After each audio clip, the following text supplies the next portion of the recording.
तुम्हारे साथ शादी नहीं करेंगे आर्यन।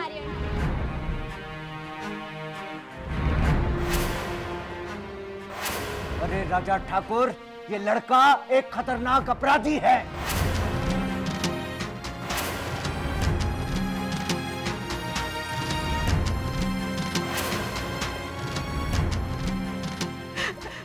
जब हमने खुशियों का सपना देखा, वो हमेशा टूटा।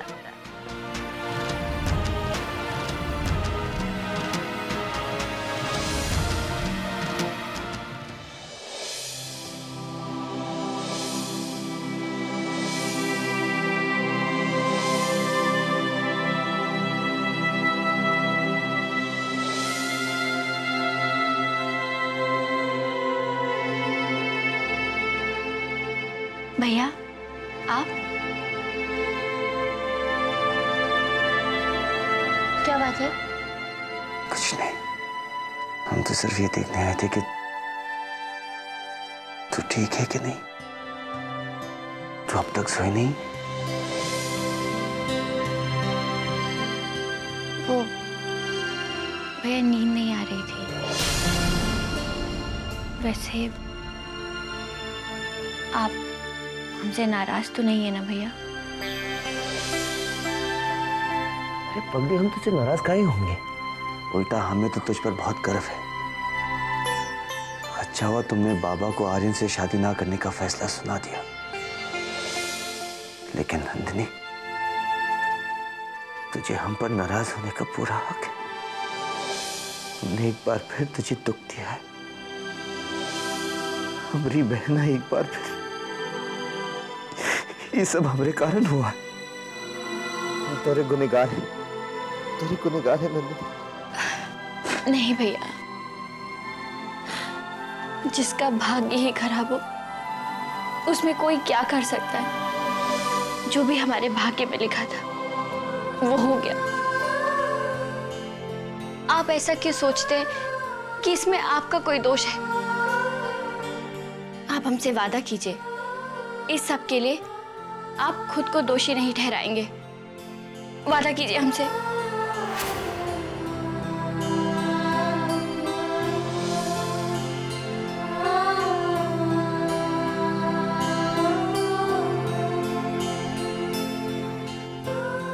अरे तेरी जैसी बहना शायद इस दुनिया में कहीं होगी।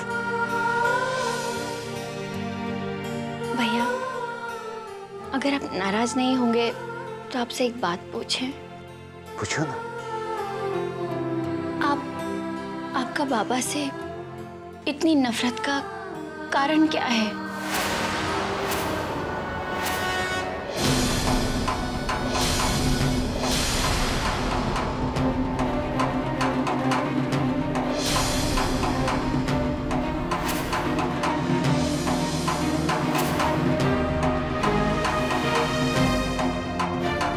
क्या बात है भैया, आपने हमारी बात का जवाब नहीं दिया। बताइए ना भैया, आप बाबा से इतनी नफरत क्यों करते हैं?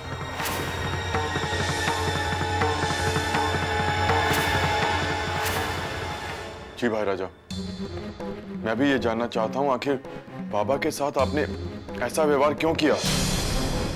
अब हम कैसे बताएं? हम कैसे समझाएं तुम दोनों को? भाई राजा, आप बाबूजी से इसलिए नाराज हैं ना कि वो हमें बचपन में अनाथालय के बाहर छोड़ गए थे। लेकिन भाई राजा, ये भी तो हो सकता है कि बाबा जो कह रहे हैं वो सच हो। हाँ भैया, हो सकता है सही में बाबा को किसी झूठे इल्जाम में कैद कर लिया गया। और वैसे भी इंसान समय के हाथों कठपुतली होता है। समय ने हमें बाबा से दूर किया था और आज समय ही हमें वापस बाबा से मिला रहा है। आपको तो खुश होना चाहिए और अपने बाबा को घर से जाने के लिए कह दिया। क्यों भैया, बताइए ना। तुम जानना चाहती हो हम अपने पिता से इतनी नफरत काहे करते हैं? तो जाओ, जाकर पूछ अपने बाबा से। जब हमारी अम्मा आखिरी सांसें ले रही थी तब वो कहां थे? उनकी पत्नी को कांधे की जरूरत थी तो कहां थे वो? क्या पूछो अपने बाबा से। जब उनके मासूम बच्चों को उनकी सबसे ज्यादा जरूरत थी तब कहां थे तुम्हारे महान बाबा? जाओ जाकर पूछो उनसे। पूछते में नफरत का है। राजा भैया,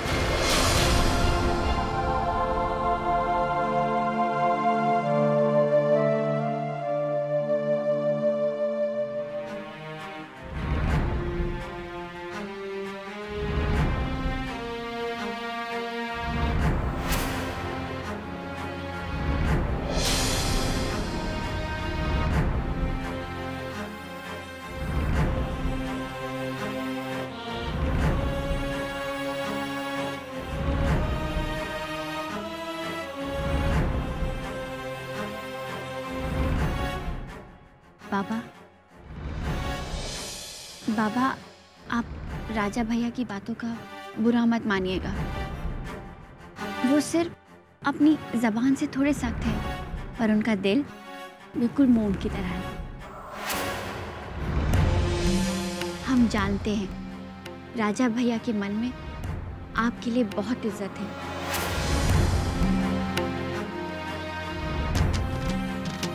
शायद राजा भैया के मन में आपको लेके कोई गलतफहमी है। हम आपसे कुछ पूछना चाहते हैं। हम पूछ सकते हैं? अम्मा जब अंतिम सांसें ले रही थी तब आप कहाँ थे? हम जानते हैं कि सवाल तुम लोगों का नहीं, राजा का है। हम तुमको इसका जवाब देते हैं। हम ये मानते हैं कि आखिरी वक्त पर हम तुम्हारी अम्मा के साथ नहीं थे, लेकिन इसका मतलब ये नहीं है कि हम उससे प्यार नहीं करते थे। पर उन दिनों हमारे सर पे कर्जा चढ़ा हुआ था। हम पैसा जुटाने की भाग-दौड़ में लगे थे। अगर हम ऐसा नहीं करते तो हमारी हवेली हमसे छिन जाती। लेकिन भाग्य का खेल कुछ ऐसा था कि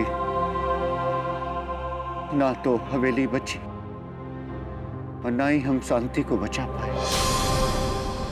पर हम टूटे नहीं, क्योंकि हम जानते थे कि हमारे बच्चों की जिम्मेदारी हमारे ऊपर है। इसलिए हम तुम सबको लेकर वहां से निकल आए। लेकिन लगता है तकदीर हमारे साथ नहीं थी। हम तुम लोगों के लिए खाना जुटाने के लिए बाहर निकले तो हमको खून के झूठे इल्जाम में पुलिस ने कारावास में डाल दिया। शबारियन को पता चला कि हम निर्दोष हैं और हमको फंसाया गया है, तो उसने वहां आकर हमको निकाला। तुम्हारे बाप को उसी ने बचाया है बेटी, तुम्हारे बाप को उसी ने बचाया। आर्यन कोई भी काम बिना अपने फायदे के नहीं करता। आपके सामने वो बहुत शरीफ बनने की कोशिश कर रहा हो, लेकिन उसके जैसा बेईमान इंसान इस दुनिया में नहीं है। आज भी वो आपके जरिए हमसे शादी करना चाहता था। वो शादी हमसे हमारे लिए नहीं, बल्कि राजा भैया की दौलत के लिए कर रहा था। नहीं बेटी, मैं मानता हूं कि आर्यन में कुछ बुराई हो सकती है, और वैसे बुराई किस में नहीं होती है। अब तुम राजा को ही लो। राजा ने मुझ पर इतना गुस्सा किया, अपने पिता के साथ उसने बदतमीजी की, तो क्या वो बुरा हो गया? राजा दिल का बहुत अच्छा है बेटी। ऐसे ही आर्यन है। अगर तुम गौर से देखोगी तो तुम्हें बहुत खूबियां मिलेंगी। बस कीजिए।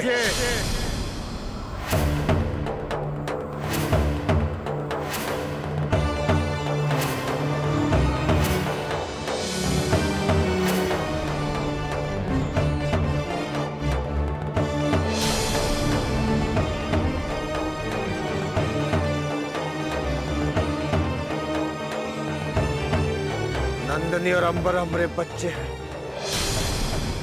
अपनी चिकनी चुपड़ी बातों से उनको फुसलाने की कोशिश मत कीजिए।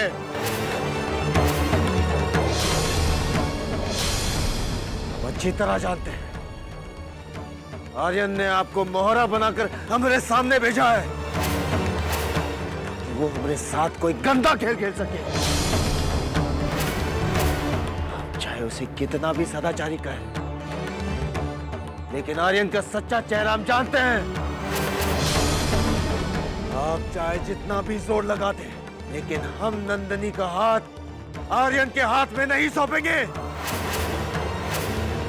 नंदनी और अंबर सिर्फ हमारे भाई बहन नहीं है, हमारे बच्चे हैं।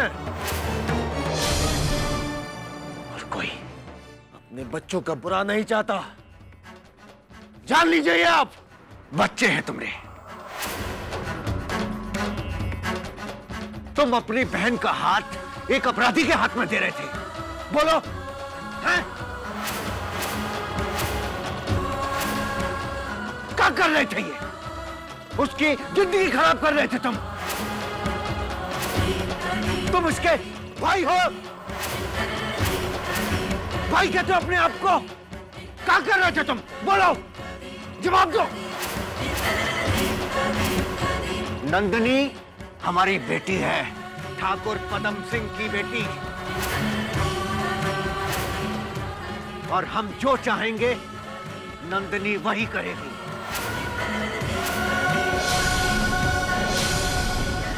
नंदनी का हाथ छोड़ दीजिए। नहीं छोड़ेंगे। कहते हैं नंदनी का हाथ छोड़ दीजिए। हमारी बहन के भावनाओं के साथ खेलने नहीं देंगे हम।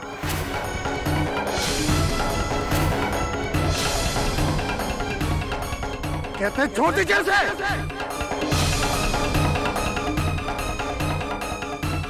नहीं नंदनी,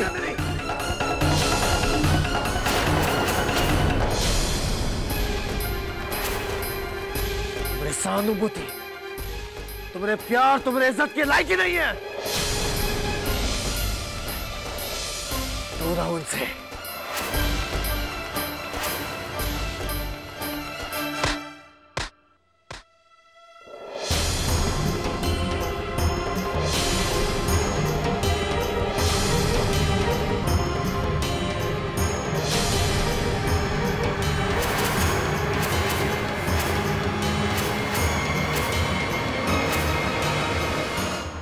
हमको हमारे बच्चों से दूर नहीं कर सकता है। सुन लिया तूने? आपका ये थप्पड़ हमारे इरादों को नहीं बदल सकता है। नंदनी और अंबर पर आपका कोई हक नहीं, कोई हक नहीं। हमारा हक है, कोई हक नहीं। हम देखते हैं आप नंदनी और अंबर के पास कैसे जाएंगे।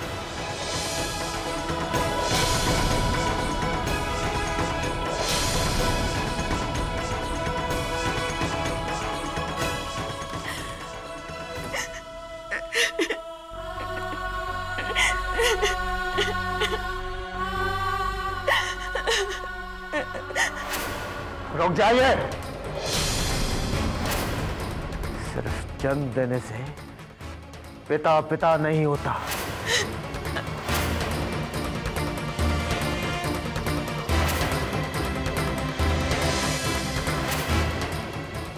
कहते हैं छोड़ दीजिए उसे।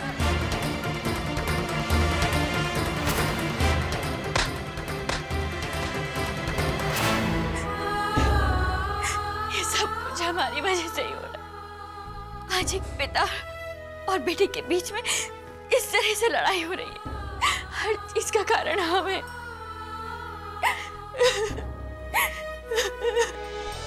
हम क्या करें भगवान।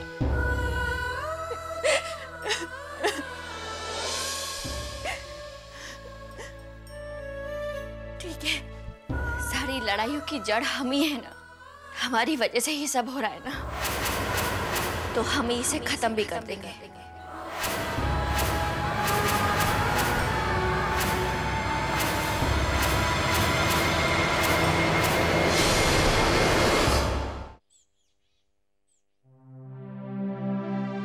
भाई राजा ने नाश्ते के लिए मना कर दिया है। उन्होंने कहा है कि आप सभी लोग नाश्ता कर लीजिए।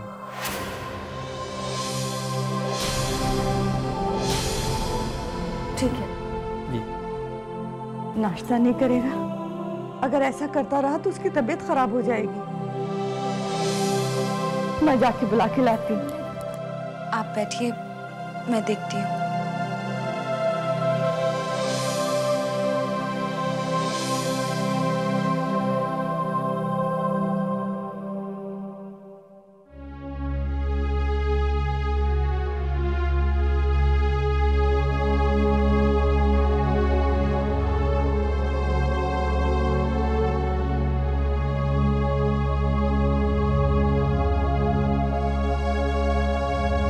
जीती रहो, सौभाग्यवती रहो। नाश्ता कर लीजिए बाबूजी। नहीं बहू, इच्छा नहीं है।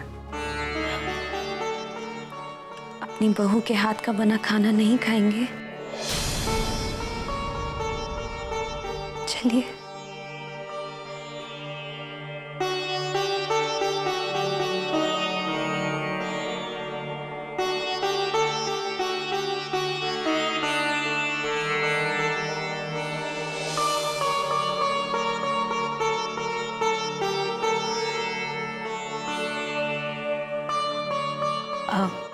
आप बैठिए बाबूजी, मैं अभी आती हूँ।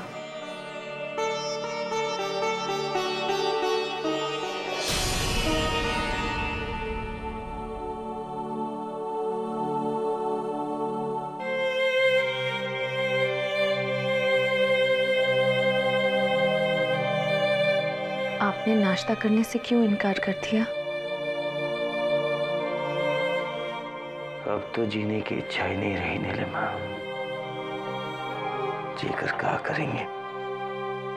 हमारी जिंदगी तो नंदनी है। अगर हम नंदनी को खुशियां नहीं दे सके तो जीने का क्या मतलब? जब जब नंदनी की डोली को सजाने की कोशिश की हमने, उसका घर बसने से पहले ही उजड़ जाता है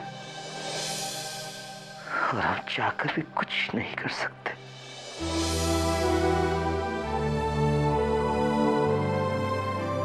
मैं आपका दर्द समझ सकती हूँ। माना कि सुख दुख ये सब किस्मत के हाथ में है, लेकिन दुख से लड़ना तो हमारे हाथ में है ना। जो इंसान दुख से लड़ता है उसकी जिंदगी में खुशियां जरूर आती हैं। और आप तो इस घर के बड़े हैं। अगर आप ही हिम्मत हार गए तो बाकी सबका क्या होगा? नीचे नाश्ते पर सब आपका इंतजार कर रहे हैं। चलिए।